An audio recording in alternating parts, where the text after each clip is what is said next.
My name is Lina Al-Harbi. I've been an astronaut for 27 years. I've seen the stars up close. I've seen Earth as a tiny blue dot, but nothing compares to what I faced on my final mission.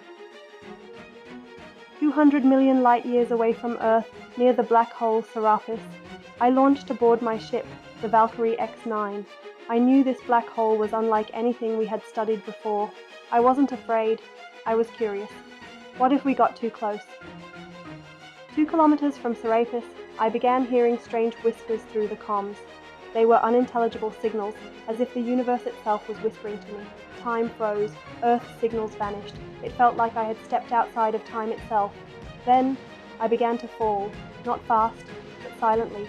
My body felt no pain, but my mind relived every moment of my life all at once. I saw my childhood, my first steps on the moon, the tears in my children's eyes the day I left. Then, light, unlike any light I'd ever seen. I passed through a cosmic gateway, to a place with no time, no sound, no physical laws. Am I alive? Is this heaven, or just another dimension, yet to be discovered? If you're receiving this message, I am now somewhere else. The black hole wasn't the end. It was the beginning of something greater. My name is Lina Al-Harbi, and I was the first human to pass through Serapis, and perhaps I won't be the last. What if you fell into a black hole? Not all darkness.